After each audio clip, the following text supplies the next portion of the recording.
I can rap, but I'm not that good, so I'm not going to. I really enjoy listening to hip-hop music, and there is a downside for me in that a lot of the music is quite crude about women and sometimes insulting. So do you think that your music isolates women and prevents us from listening to your music compared to men? At times. At times? And do you think that's okay? Yeah, because I do it to men too. You do it too? It isolates men too. I don't discriminate. Isolates men? Yeah, at times. How many songs you hear? I don't with you, nigga. I don't. It's the same thing.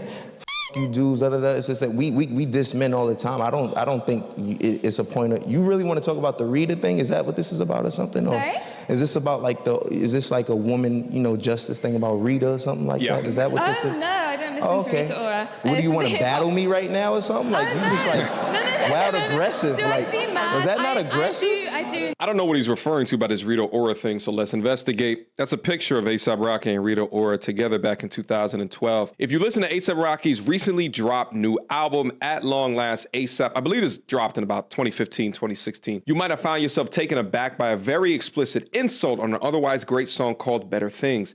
Here's Rocky's rant.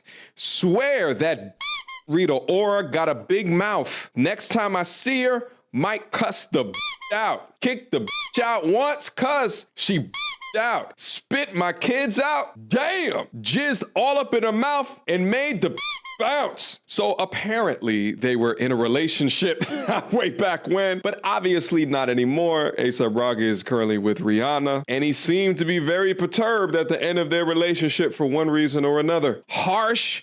Absolutely. But a question was about isolating women. To me, this just sounds like he's isolating his ex-girlfriend. I enjoy your music, but I just think that it's, I agree wonder with you. myself, I'm listening to Tiger and I'm thinking, I really enjoy this music, but should I listen to it if it's, rude about women or it's making us seem like objects? Should I still listen to it if I don't agree with what they're saying? Well, that's a question that only you can answer. Right. It's all about What your do you preference. think? That's my question. I would definitely highly recommend you listen to my music. Yeah. And if you were a woman, would you still But here's make the thing. same Well, kind of- if without justifying all those rappers, what I will say is, speaking for me, I only speak about my experiences. At the end of the day, I'm not here to talk about the difference between bitches and women. I don't, for me, what I will say is, when we make music, we articulate. I'm 26. I've met a lot of women, but I met a lot of bitches. I don't know what you. Well, I speak about both. So am I a bitch or a woman? I don't know you well enough to tell. Good answer there from A$AP Rocky, because what the young feminist, college-educated, liberal young woman is trying to do is to set him up in her trap card. But he not only avoided the trap, but he also doubled down on that words have meaning. Yes, there's a difference between a woman and a bitch. They're gonna get different treatments from men, but also different treatment from other women as well. The same way that there's different definitions for a black person and a nigga, in the same way that there's a different definition of a redneck and a white person. But oftentimes these Super Saiyan leftists try to remove the definitions of words all in the air of equality. No, the way that you conduct yourself in your image is going to dictate how you get treated. I'm so sorry. First of all, I would like to apologize in advance to Eboni because I know that this is going to come off offensive, and I know black women do not like accountability, and we're just going to some kind of way make me the problem.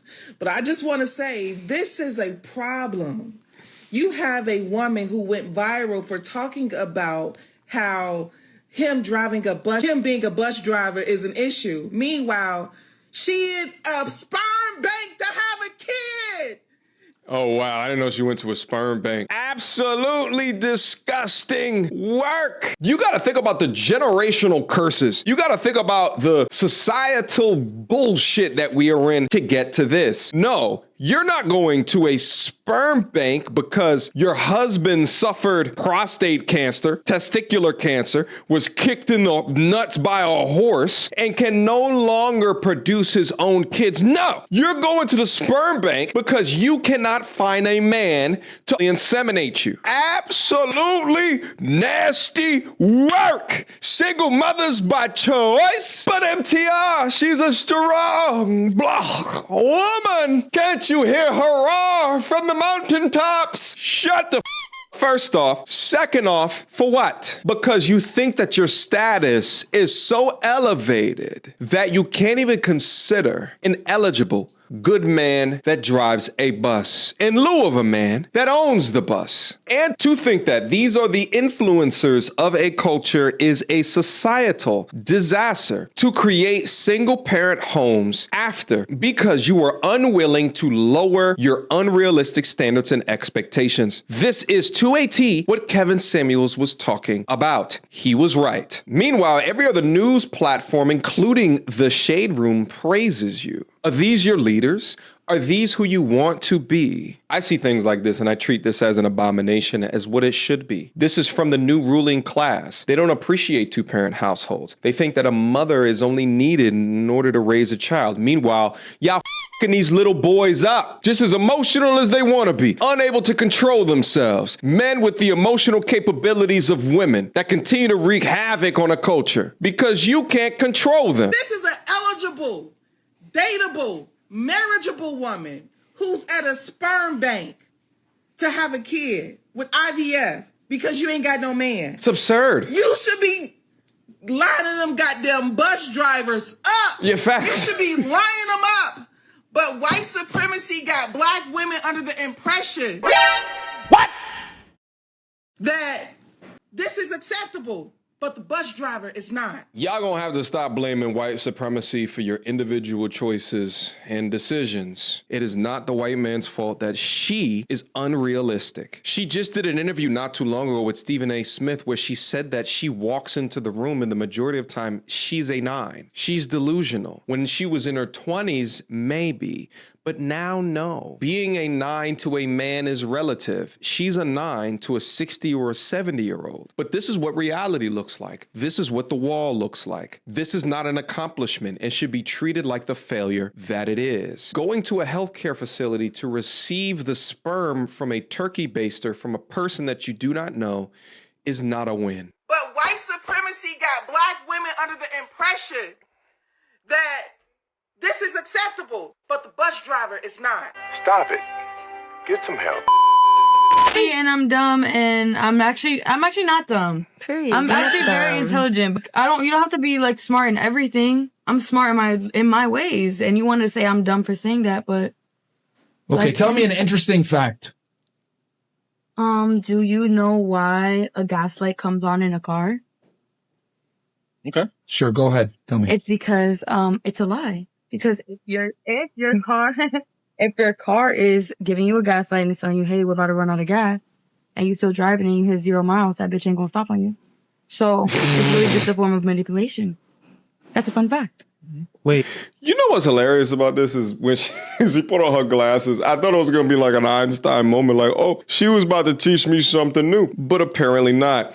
And more evidence as to why I cannot take women under the age of 26 serious. Actually, young lady, the term gaslight came from a book or a play. I think it was like back in the 40s or something like that, where a man drove his wife crazy because he would change the gas lights in the house, but acted like she wasn't. Hence the term gaslight. No, it did not come from the you need more gas symbol on your car. That just means that you need more gas. Go fill it up. It's not lying to you. You're going to run out soon. What? True. Tell me you're It's joking, true. right? No, it's dead ass. ain't gonna Because lie. it happened to me. It's going to literally like turn off on you. But who knows when? That's why it's called a gaslight. We will never know. It's a lie. Yo, can someone tell her? You know what comes on? To tell you to put gas in the car soon. What the? Making Fresh look like a genius in this situation says it all. How tall are you? 4'8", How old are you? 25. You sure? I'm sure I have ID. What's your type? That's really short. I like hood niggas. Hood niggas. Why? That tote guns and sell drugs like Sexy Red said. Why? Because I know they gonna protect me. I can't do no square ass man. Because baby, if some shit go left, you gonna be scared. I need a nigga that's ready to on go. You know, it used to be a time period where someone would call you a square and it'd be taken as an insult. And I see what her type is. Thank God, baby. I'll take the square title in this case. I'm a square, baby. I'm square as shit. You said you like hood niggas. What are you looking for? I don't know. I need you to protect me. I need you to stand on business. I need you to make that money. I need you to pay the bills. So what you gonna be doing? I'm the woman. Like Nothing. Not a damn thing. You need to be working harder than me. I shouldn't be working harder than you. You the man. My mama never with no nigga that can't take care of her. You need to pay them bills. Gotta pay them bills. Yeah, you gotta pay them bills. We not cheap around here. Oh, not cheap around here, huh? Well, the makeup, eyelashes, nails, and your shoes that are too big for your feet say otherwise. I never wanted to be a square so bad in my life. Get this hood booger out of here. Hoodbooger. Uh-oh, what's that? Hoodbooger. Uh-oh. Oh. Hoodbooger. Goodbye. Peace.